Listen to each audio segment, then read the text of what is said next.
You yourself are debating departing when it happens. First, there is a popping sound. It is barely audible over the wind and conversation, a soft noise like a kettle about to boil for tea. Then comes the light. All over the tents, small lights begin to flicker, as though the entirety of the circus is covered in particularly bright fireflies. The waiting crowd quiets as it watches this display of illumination. Someone near you gasps. A small child claps his hands with glee at the sight. When the tents are all aglow, sparkling against the night sky, the sign appears. Stretched across the top of the gates, hidden in curls of iron, more firefly-like lights flicker to life. They pop as they brighten, some accompanied by a shower of glowing white sparks and a bit of smoke. The people nearest to the gates take a few steps back. At first, it is only a random pattern of lights, but as more of them ignite, it becomes clear that they are aligned in scripted letters. First, a C is distinguishable, followed by more letters. A Q, oddly, and several E's. When the final bulb pops alight and the smoke and sparks dissipate, it is finally legible, this elaborate incandescent sign. Leaning to your left to gain a better view, you can see that it reads, Le Cirque des Rêves. Some in the crowd smile knowingly, while others frown and look questioningly at their neighbours. A child near you tugs on her mother's sleeve, begging to know what it says. The Circus of Dreams, comes the reply. The girl smiles delightedly. Then the iron gates shudder and unlock, seemingly by their own volition. They swing outward, inviting the crowd inside. Now the circus is open.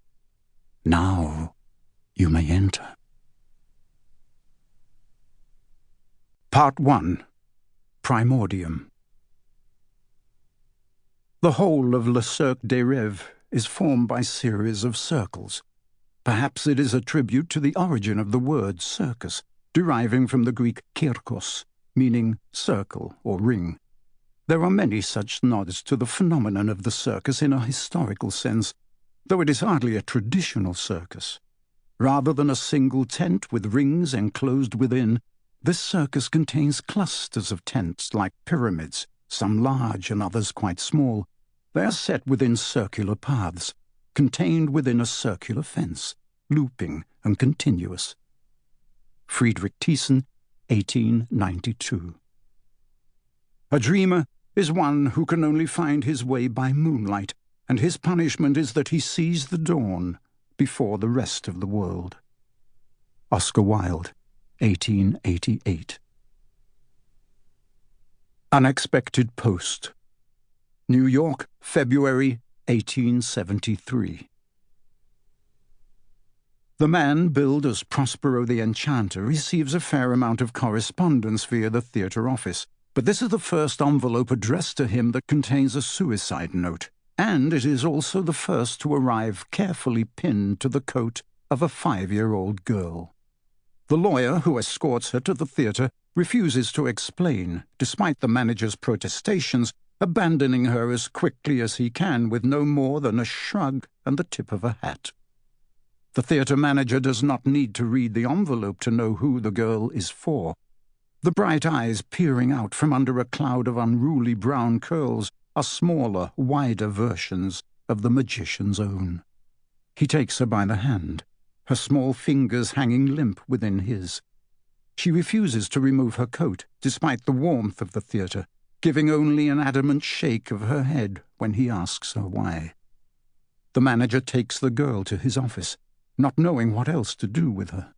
She sits quietly on an uncomfortable chair beneath a line of framed posters advertising past productions, surrounded by boxes of tickets and receipts. The manager brings her a cup of tea with an extra lump of sugar, but it remains on the desk, untouched, and grows cold. The girl does not move, does not fidget in her seat. She stays perfectly still with her hands folded in her lap. Her gaze is fixed downward, focused on her boots that do not quite touch the floor. There is a small scuff on one toe, but the laces...